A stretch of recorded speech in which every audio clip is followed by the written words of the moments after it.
para que de esta manera, ponemos a grabar para que de esta manera quede el shiur en la página web www.torayhasidut.com, donde usted puede repasar la clase una vez más, puede meditarla, descargarla. Hay varios programas donde puede descargarla. No me quiere ver porque no soy tan bonito. No, usted dice cuando me ve, no, tengo que ver al rap una hora, qué sé yo, no, mejor lo escucho. Entonces hay un programa donde usted puede descargarlo en formato MP3, MP4, WAD, qué sé yo, y lo puede escuchar.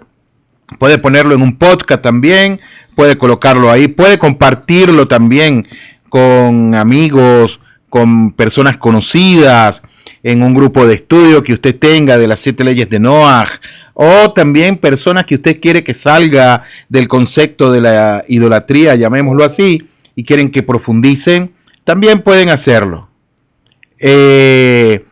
Rab Ariel me preguntó de que por qué estaba yo tan serio.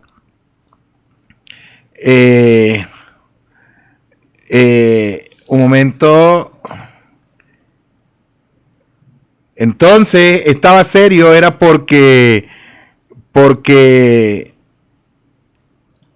estoy buscando una opción aquí en el panel del control del TikTok donde transmito.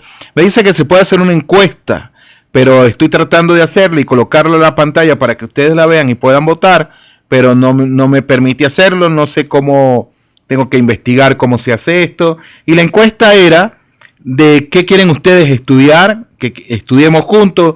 Si quieren estudiar Musar, que es ética judía, si quieren estudiar del Mashiach, de lo que es el concepto del Mashiach, si quieren estudiar Alajá, si quieren estudiar clases de Giur, también hay muchas clases en ese sentido, o quieren estudiar de las 7 leyes de Noah en su profundidad, Sheba Mitzvot en su profundidad. Esa era la encuesta que iba a hacer, y dependiendo de lo que arrojara, era la clase que íbamos a tener, no hoy, sino durante un largo tiempo. Pero como no me deja el TikTok hacerlo, Baruch Hashem, agradecemos al Creador del Universo por tal motivo. Ani lo mevin, Baruch Hashem. Od paan ani omer hashur rach zevaradi lo ivrit. ¿Nachon? Entonces, Rabotai, parece ser que siempre tengo que recordar que la clase es en español, no es en hebreo. Baruch Hashem. Bueno, Rabotai, creo que el concepto que veníamos desarrollando el día de ayer, que tuvimos una introducción de lo que es Mashiach, quién es Mashiach, cómo, cuándo, dónde y por qué de Mashiach, es algo sumamente interesante.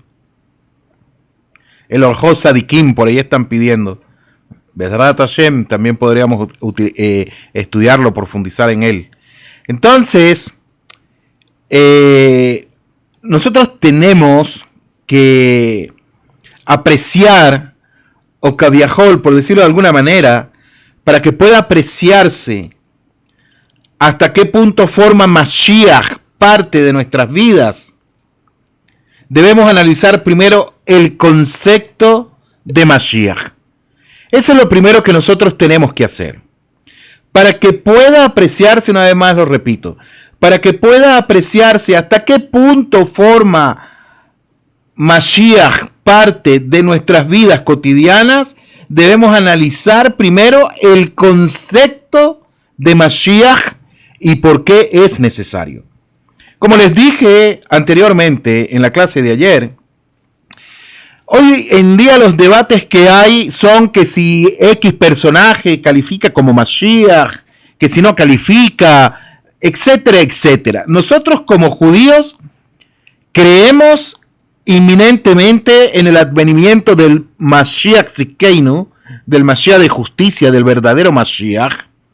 Pero Mashiach no es quien lo pinta, digámoslo así, la historia romana o la historia universal del personaje que todos conocemos en mención, no pronunciemos su nombre, para que las personas no se vayan a sentir aludidas, dolidas, etcétera. No es nuestra intención en estos shiurim estar hablando la Shon Hará de nadie, Has Beshalom lo Aleinu, sino de aclarar esos conceptos, de tener presente esa ideología y cómo el judaísmo ve al Mashiach.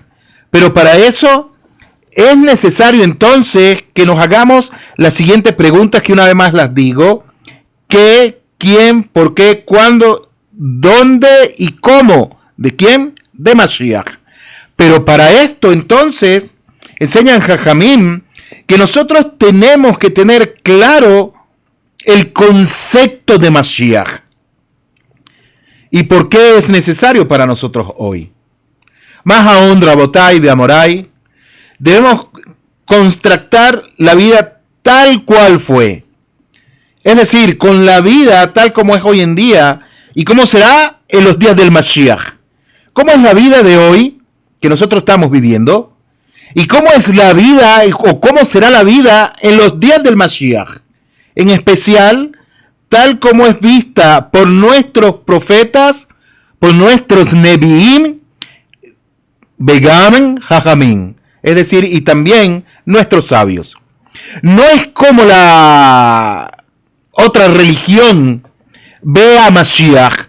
No es como otras personas piensan referente a Mashiach. No es nada de eso. Es como nuestros profetas nos dicen, es como nuestros profetas tienen el concepto de Mashiach, y como Jajamim también interpretan lo que enseñaron los Nevi'im referente al concepto de Mashiach. Y ahí es donde partimos nuestra base, donde vamos a partir y donde vamos a colocar, nuestra base para desarrollar todo este estudio. Consecuentemente, su descripción, sin embargo, no es muy clara. No es muy clara la descripción de lo que es el concepto de Mashiach. No estamos hablando quién es Mashiach, ni cuál va a ser la función de Mashiach, ni cuándo, ni dónde, ni por qué, sino que estamos en este punto desarrollando es el concepto de Mashiach. Es lo que estamos desarrollando. Y partimos de la premisa que Jajamim nos enseñan, que no es muy claro. No es porque no sepamos quién es Mashiach o cuál será la función de Mashiach. No sabemos quién es Mashiach, No sabemos cuál va a ser la función de Mashiach. Sabemos qué va a hacer, qué va a lograr, etcétera, etcétera. Pero el concepto como tal no es muy claro. Eso es lo que dice Jajamim.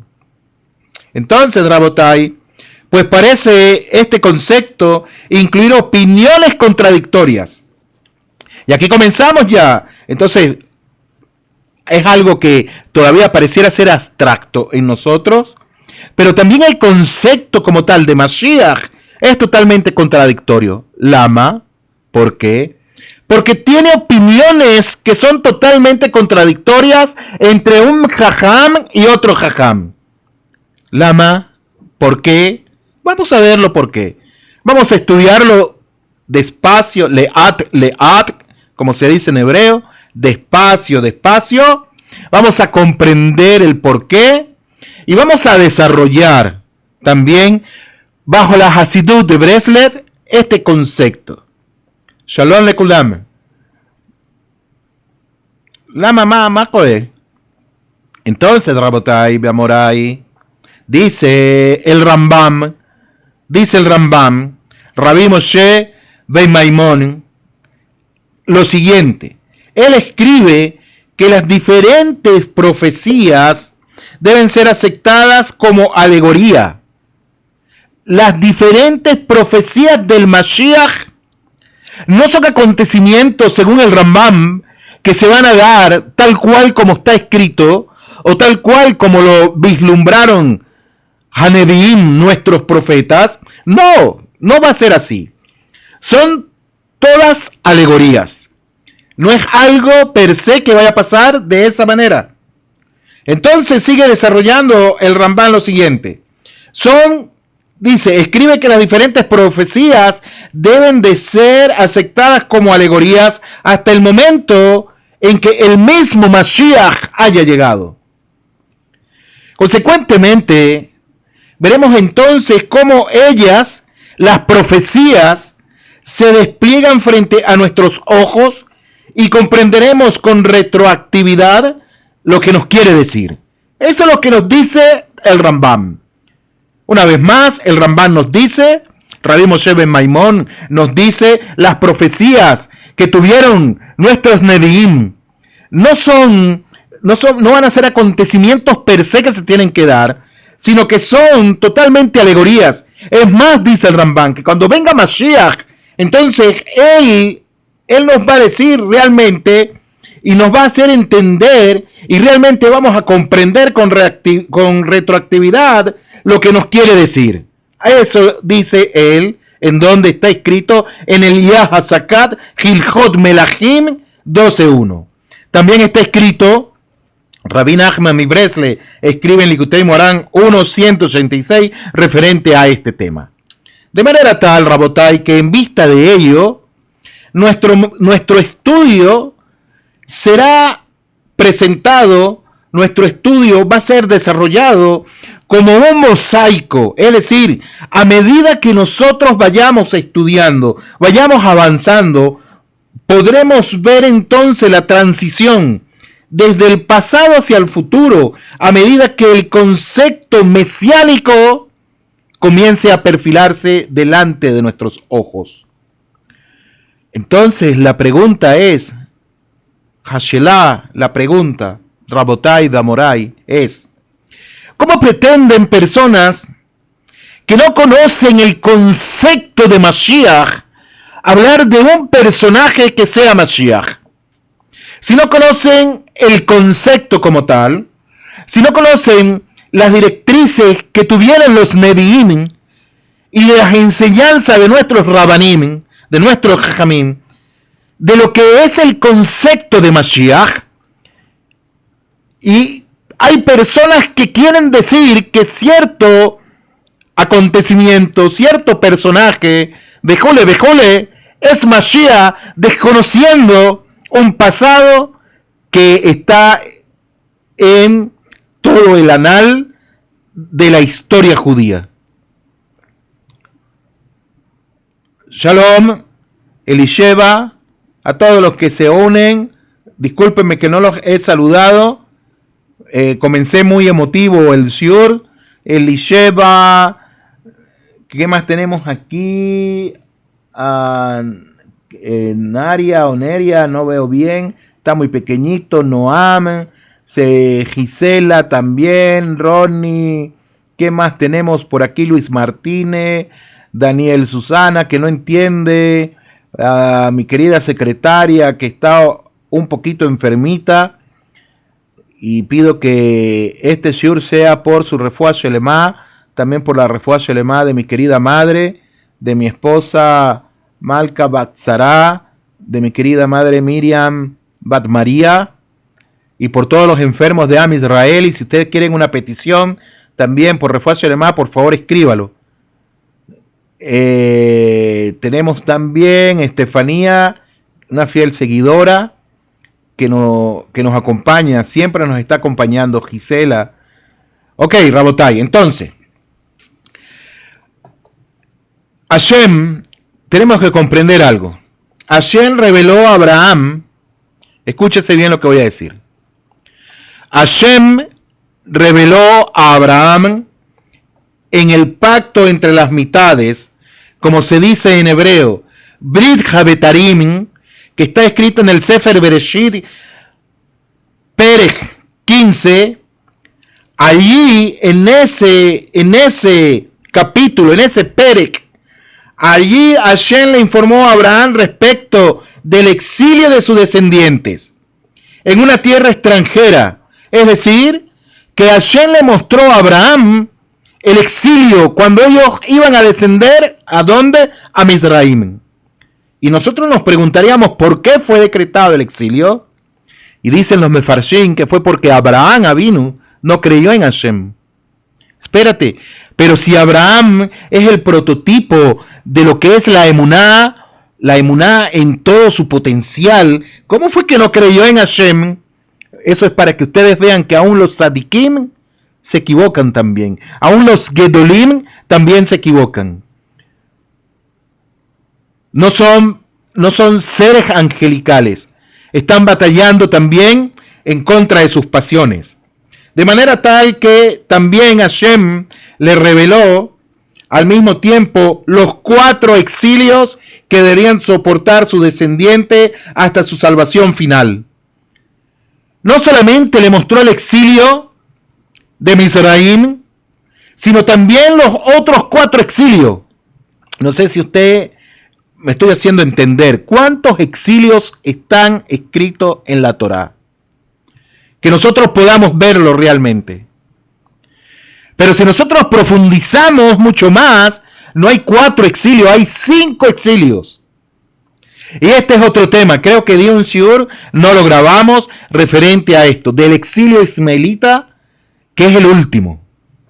Pero es otro tema a desarrollar también. Consecuentemente, aún antes del primer exilio, fueron dados a conocer también los otros exilios junto con la redención final. Cuando Moshe Rabenu cantó su canción de salvación junto al Yam Suf, al mar de los juncos, como se traduce el mar Rojo, habló de la destrucción de los 2 templos, del exilio de los judíos y de su retorno a la Tierra Santa, a Eretz HaKodesh. Tú los traerás de retorno y los plantarás en la montaña de tu herencia, en lugar de tu morada que tú, Hashem, has hecho el templo, Hashem, que tus manos han establecido. Boreolán reinará por siempre, como está escrito en la Torá, Shemot 15, 17, 18. Dedicamos el shiur también por Iván, hijo de Gastón, Refuah Shelemá, juntamente con todos los enfermos de Am Israel. Entonces, Rabotai, enseña a nuestro Jajamim, específicamente ese comentarista clásico de la Torá, ese Gadol de la Torá, Rashi, que las 3 partes de la cita aluden a los 3 templos.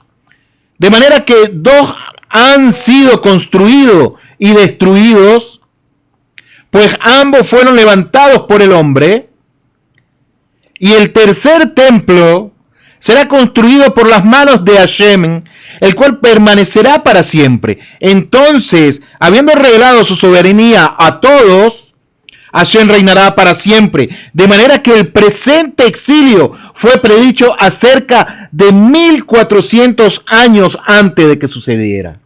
Interesante esto, Rabotai.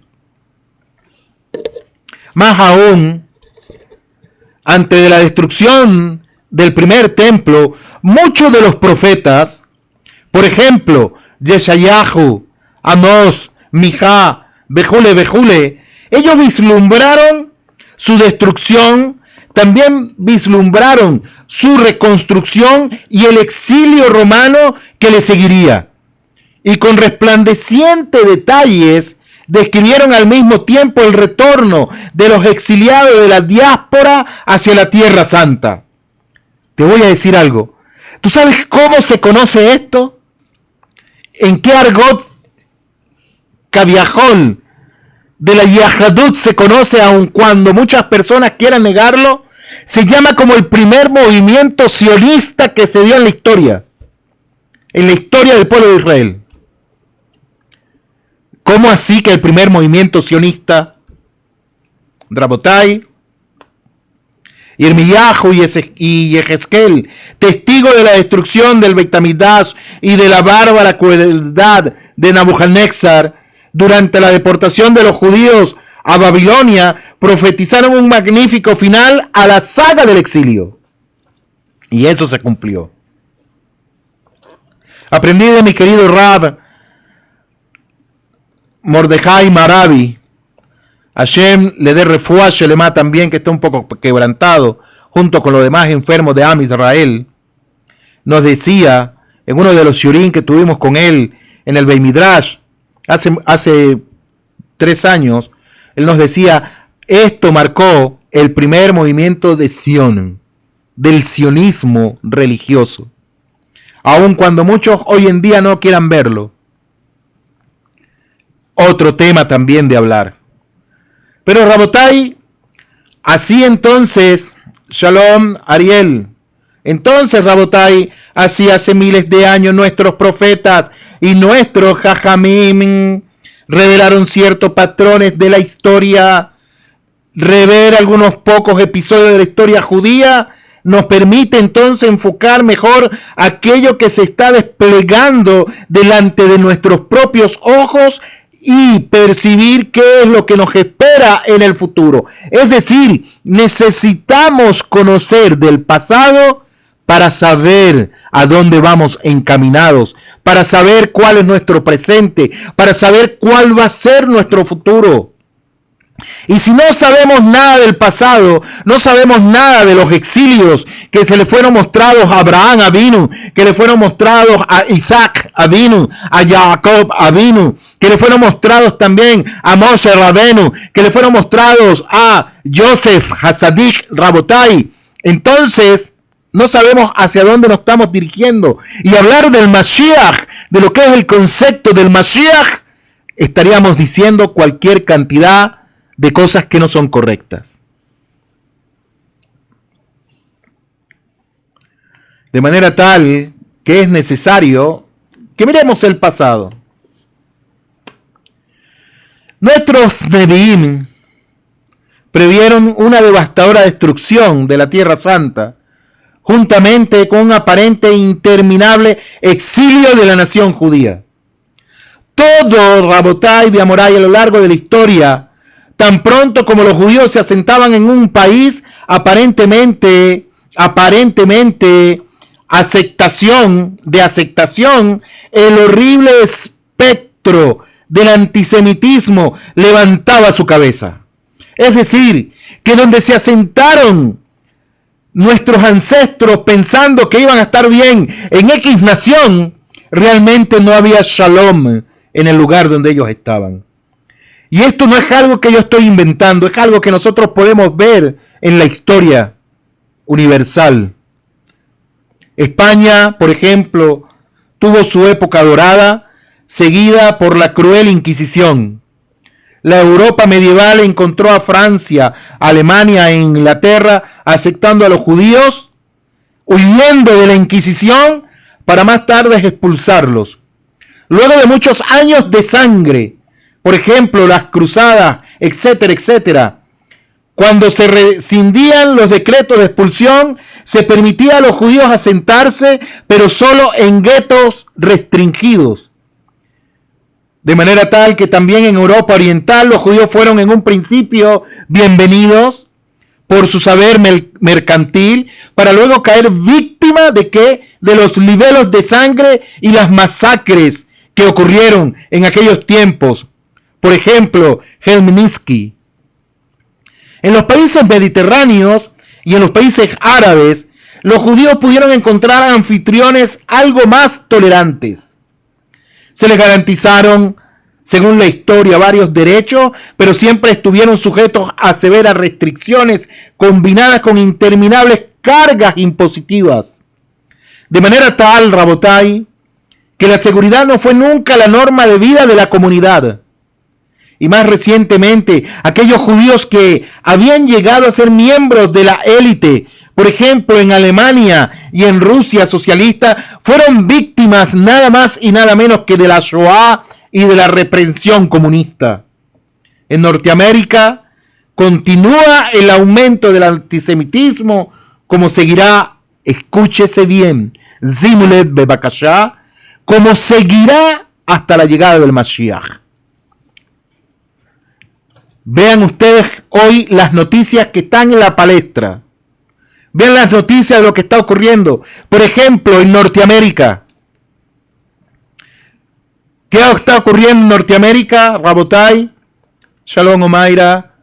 ¿Qué está ocurriendo en Norteamérica? Eligieron un personaje que ocupe un puesto político y este personaje se ha declarado abiertamente un antisemita en contra de Israel.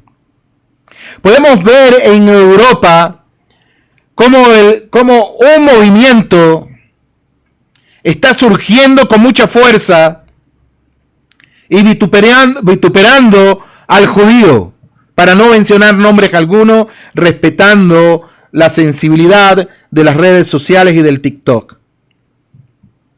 Pero podemos ver, Rabotay, en los periódicos, en la radio, Batelevisia, GAM, podemos ver cómo el aumento del antisemitismo seguirá incrementándose hasta la llegada del Mashiach.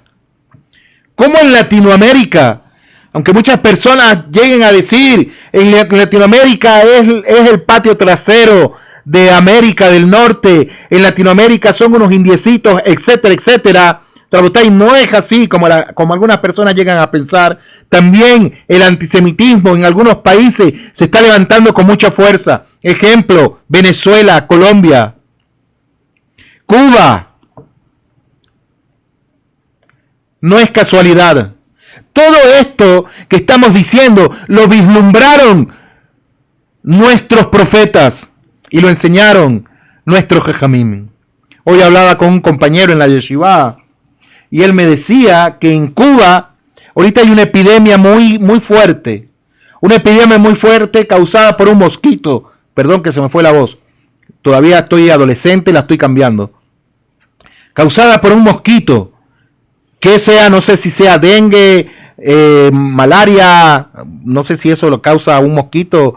Creo que sí, si mal no recuerdo. No sé. Pero él me decía que alguien de allá de Cuba, que es judío, tomó una foto en una de las universidades y había una inscripción hablando mal del pueblo de Israel, hablando mal del judaísmo, de nosotros como judíos, del pueblo de Israel. Y ustedes podrán imaginarse qué decía ese escrito, y lo tenían pegado por varias partes.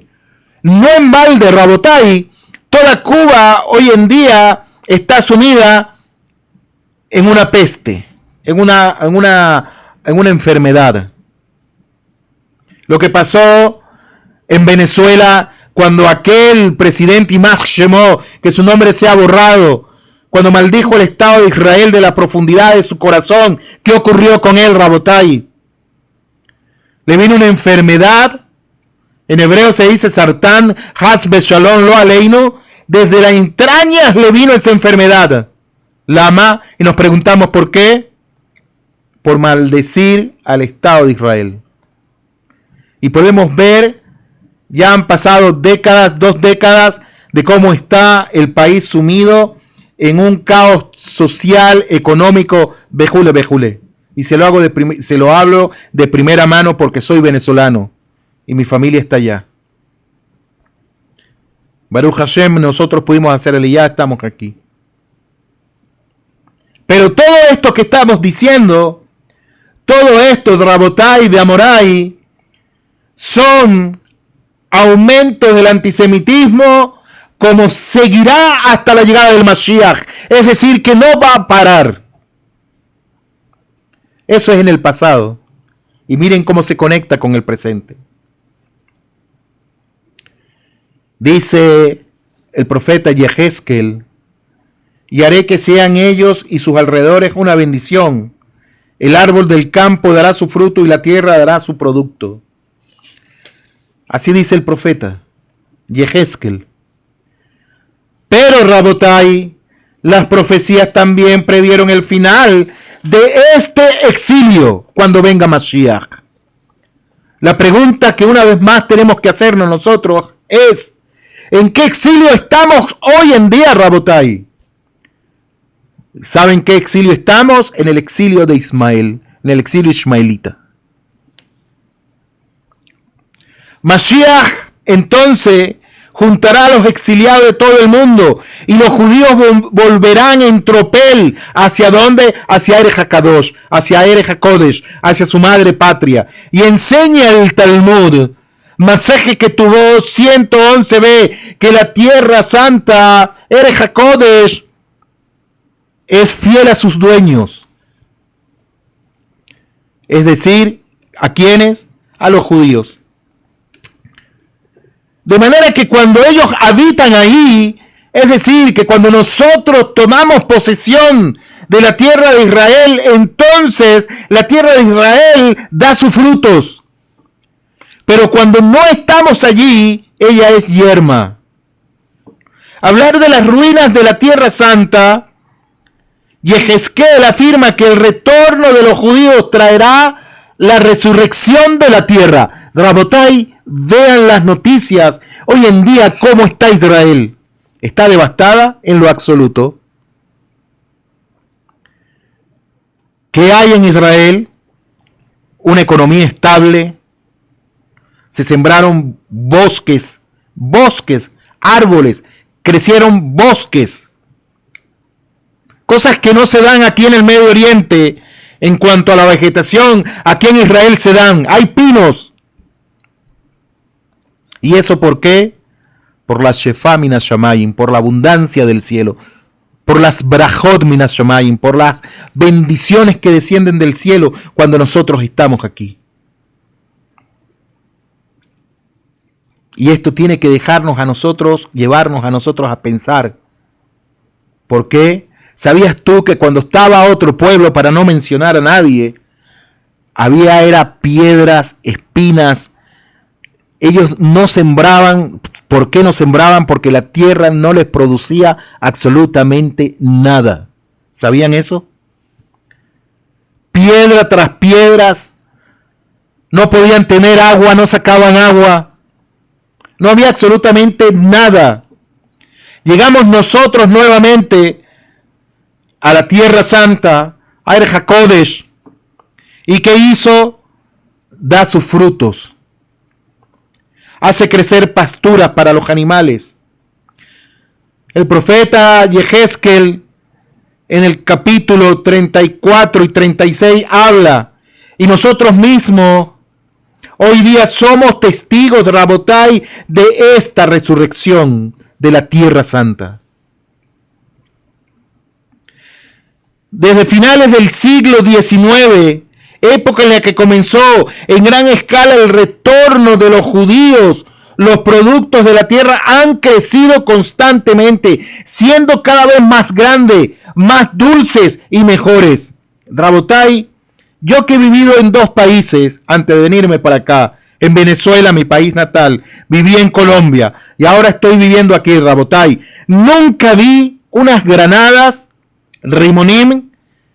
Nunca vi unas Rimonim, unas granadas. ¿Sabes lo que son granadas? Lo que utilizamos en Rosh Hashanah, que tiene varias pepitas rojitas. Nunca las he visto como las he visto aquí, del tamaño que son. Grandísimas, Rabotai, grandísimas. La de mi país natal, pequeñas. La del otro país que me acogió también un tiempo, pequeñas. Uvas que se ven aquí grandes, Rabotai. Ustedes conocen las uvas chilenas, así le decíamos en Venezuela, son unas uvas grandes. Aquí las uvas normales son de ese tamaño. Y pare usted de contar de otras cosas también que conseguimos aquí, increíbles. El color de las yiracot, el color de las verduras, de los pimentones, del pilpel adón, shahor, yarok. Cuando uno entra al Macole, al mercado, uno los ve, incluso el tomate, es increíble los colores resplandecientes que tienen. Hermosísimos. Y todo esto, ¿por qué? Porque hemos regresado a casa. Y tal cual se desprende de las profecías de Yehezkel, todo esto comenzará a tener lugar cuando, Zimule, presten atención, todo esto comenzará a tener lugar poco antes de la llegada del Mashiach. Poco antes de la llegada del Mashiach, Rabotai. Yeshayahu nos dice, en lugar de cobre les daré oro, en lugar de hierro les daré plata. Explica, Y respecto al exilio mismo, hoy somos testigos del retorno gradual hacia su tierra de una nación dispersa. Yeshayahu habla del retorno desde Asiria y Egipto. Obadia habla del retorno desde Francia y España, mientras que otros hablan del retorno desde los 4 puntos del planeta, y el retorno será la contraparte total de la expulsión. Todo, Rabotai, a lo largo de los largos exilios, las naciones despojaron a quienes, a los judíos de sus bienes.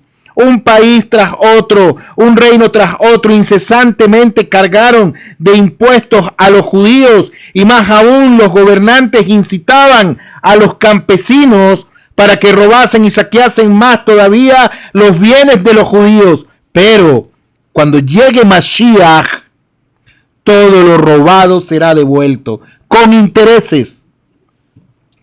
Así afirma el profeta: en lugar de cobre les daré oro, en lugar de hierro les daré plata. Y hoy día vemos, Rabotai de Amorai, cómo individuos y cómo gobiernos contribuyen con dinero para la reconstrucción de Israel, para la reconstrucción de Erech HaKodesh, aunque la presencia de Mashiach aún no haya sido revelada. Díganme ustedes entonces si estos no son acontecimientos del advenimiento del verdadero Mashiach Tzidkeinu. Rabotai, para ir terminando, Yeshayahu habla de fundir las espadas en arado. Los recientes eventos mundiales han mostrado que la industria del armamento han comenzado a utilizar su poder de manufactura para la producción de aquello necesario para la era de paz.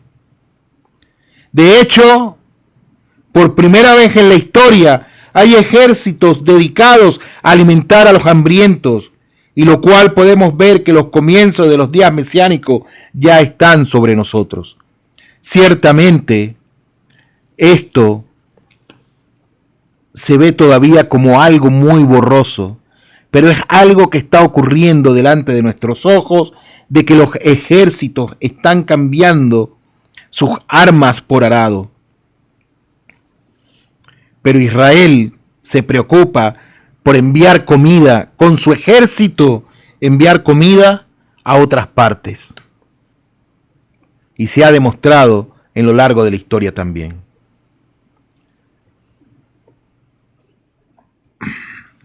Rabotai Beamorai, tenemos mucho que hablar, tenemos mucho que estudiar.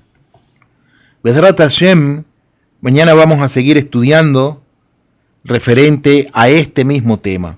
Mañana vamos a hablar y el futuro qué. Si estamos hablando del futuro, ¿qué piensan ustedes? El futuro qué. ¿Qué va a pasar? Y solamente estamos abriendo el libro, comenzando a estudiar. Imagínense, nada más hemos leído esta partecita y miren todo lo que falta para analizar, para profundizar. ¿Qué enseña nuestro Jajamim referente al concepto, a la persona, al acontecimiento, quién, cómo, cuándo y dónde y por qué del Mashiach? Consecuentemente, hablar del Mashiach o hablar de Mashiach o de quién o qué es Mashiach no es algo muy fácil, como muchos hoy en día lo hacen, tal vez con mucha juspe, es decir, con mucha juspe es como sinvergüenza, pero respeto los criterios de cada uno. Rabotai, como costumbre, les voy a dejar con una linda melodía. Por favor, no se retiren. Si tienen algo que hacer, pues lo entenderé. Les voy a colocar una linda melodía.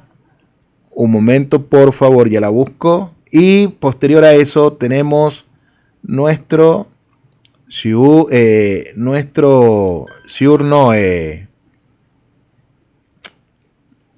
nuestro sipur.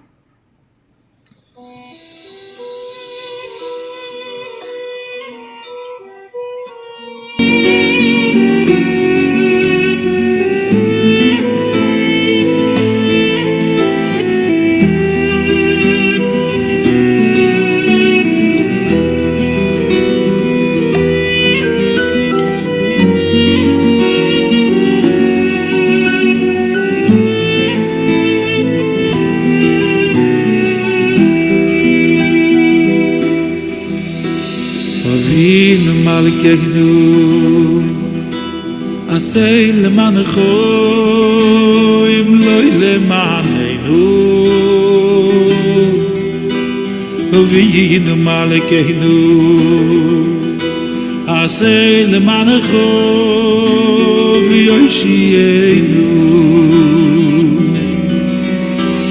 Avinu Malkeinu Asay Lemanecho Im Loi Lemanenu Avinu Malkeinu Asay Lemanecho V'Yoshienu Avinu Malkeinu Nikoim Nikmas Dam Avodecho Ashofu Avinu Malkeinu Nikoim Nikmas Dam Avodecho Ashofu Oy Avinu Malkeinu Avinu Malkeinu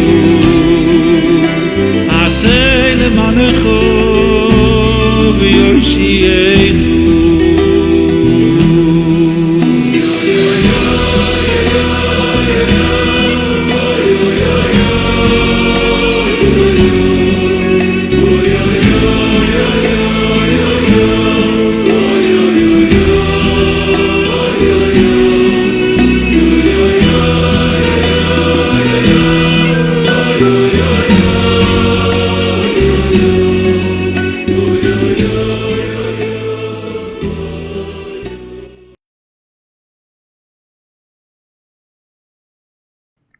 Ok.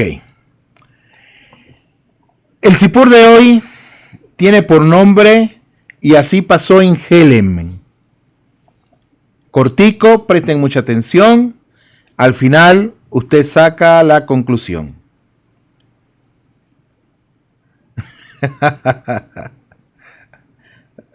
Baruch Hashem, todos estamos bien.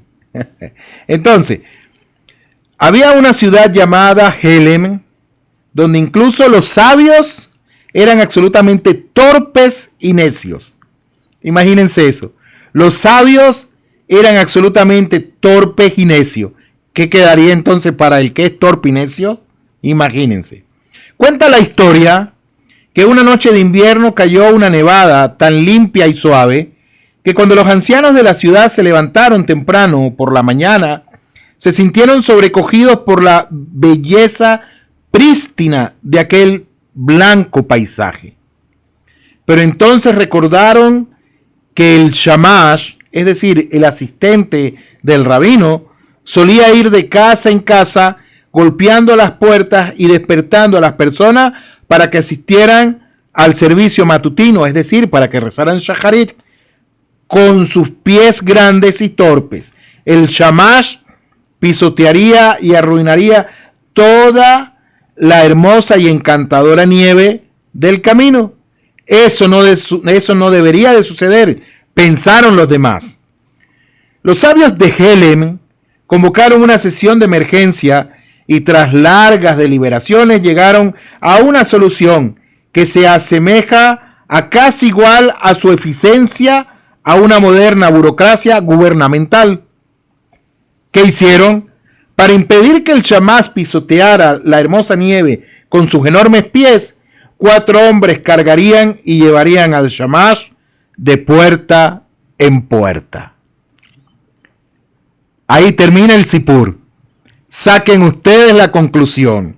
Se los resumo. Ellos pensaron, para que este hombre con sus pies grandototes no dañe la nieve tan hermosa que está, vamos a ir 4 hombres y lo vamos a cargar a él y vamos a ir de puerta en puerta. ¿Qué piensan ustedes que pasó? ¿Se dañó la nieve o no se dañó? ¿Qué mensaje quiere enseñarnos Rabí Yonah Blistein, Seher Sadir Librajá, con este sipur? El shamash era el asistente del rabino de la sinagoga. Rabotay, mi amoray, muchísimas gracias una vez más por acompañarme, por estudiar. por estar todos juntos. Todo lo mejor para ustedes en esta semana. Muchas bendiciones, refuerzo Shelema para cada uno de ustedes, para el que lo necesite, para todos los dolientes de Am Israel también, que prontamente tengan refuerzo Shelema. Amén, Ken Yehid Ratzon. Un fuerte abrazo. Nos vemos mañana. Muchísimas gracias por conectarse. Shalom, Leitraot. Hasta la próxima.